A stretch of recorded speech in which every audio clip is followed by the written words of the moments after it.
bagong usapan balita ngayon, no? Kasing yung matatanda ninyo ba, 'di ba? May mga sino ba 'yun? 18 Marines ba 'yun? O sundalo ba 'yun? Marines daw eh. Ayon kasi dito sa bagong balita, no? Noodin natin 'to. Panahon pa daw ni Duterte, etong mga maleta na deliver scheme nga ayon dito kay Ombudsman Boying. Tila sinisisi at palabas nila na sa kapanahunan ng administrasyon ni Duterte naganap itong mga pag-deliver na to. Sa tingin nyo, paniniwalaan kaya to ng taong bayan? Itong sinasabi ni Boying dito, no? Pa-interview pa to. Nagtataka ba kayo guys, no? Sa ombudsman, ito lang yung ombudsman na panay interview, panay labas sa social media, samantalang yung ibang ombudsman hindi naman ganito, no? Pansin nyo yon. So ito guys, no, panoodin natin. Ayon kasi dito sa balita, sabi dito, sa Duterte administrasyon umano ay nangyayari na ang maleta delivery scheme ayon kay Ombudsman Boying. So panoodin natin, pakinggan natin yung sinasabi ni Boying dito.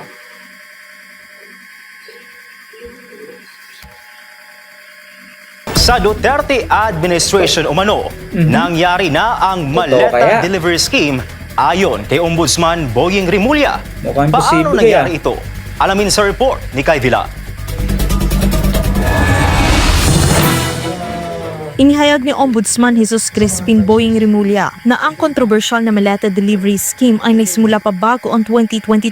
Ayon sa ulat, ang isa sa mga larawang kasama sa affidavit ng 18 ex-Marines ay kuha pa noong nasa pwesto si dating Speaker Lord Alan Velasco sa panahon ng Duterte administration.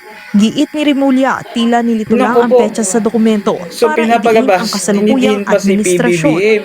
Walang kasalanan si PBBM, ang dami nang umamin na dineliver kaya Romualdez, Zaldico, PBBM, tapos eto paragabasin nila si Digong naman ang may pakananayata nito. Nako,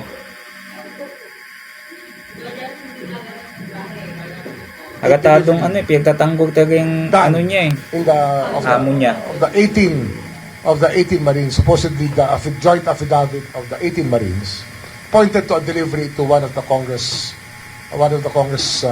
persons, no? One of the congressmen or congresswomen. But when we investigated that angle, it appears that this delivery was done during the time of Speaker Lord Velasco. What you see here is really a manipulation of facts to make it appear that that was that, but actually they were playing with timelines, and this is one timeline that they played with, that this happened before the term of President Marcos. Kinwestiyon din ng Ombudsman ang format ng joint affidavit ng 18 ex-Marines na dating mga tao ni former Congressman Zaldico. Paliwanag ni Rimulya, imposibleng lahat sila ay nakasaksi sa bawat delivery na nakasulat sa reklamo. Binigyang diin niya na ang bawat affidavit ay dapat base sa personal knowledge at hindi sa bisabi o nabase lang sa group chat. Daw niyan naman magagawa kwento yan dyan. Puta dyan. Tapos ganyan ang sasabihin kwento. Diba? 18 yan eh. Buti sana posible nyo pang itanggi yan. 18 yan. Tapos kumanta. Talagang todo depensa talaga tong mga to, no? Talagang ayaw pa din talaga umamin. Itong mga to na may kagagawan talaga dyan sa mga marimareta na yan, no? Umamin na si Zaldico, umamin na. Sino pa yung iba? Umamin na. Hanggang ngayon, hindi pa din matapos yung issue na to. Hindi din matapos at hindi pa din mapapang yung sinong mastermind ba dyan na kahit naman ba alam sino. Diba? Walang din itong mga to, no?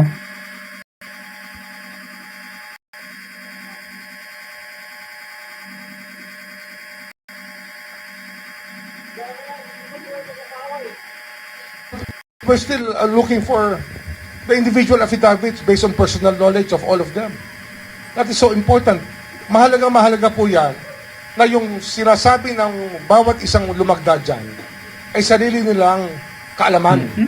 Dagdag pa ni Talagang ayaw Rimulya, nila hindi eh. dapat basta-basta tanggapin ang mga testimonya, lalo't kaduda-duda kung Tauhan niyo paanong yan. ang 18 Tauhan nila katao yan eh. ay sabay-sabay na nakakita sa mga pangyayari sa loob ng 3 taon.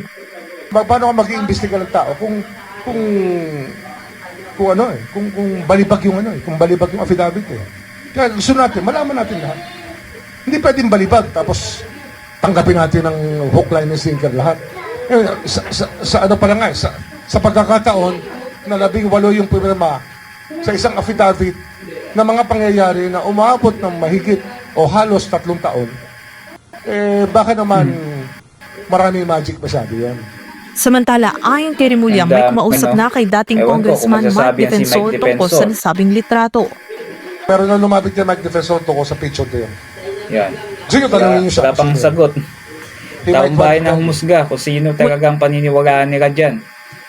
So comment nyo na lang guys sa video Wala pang natin. sagot Huwag ang nyo din kampo ni kalimutan former mag-subscribe, Congressman Defensor Nang lagi sa kayo pahayag ni updated Rimulya. sa mga susunod pa nating mga video.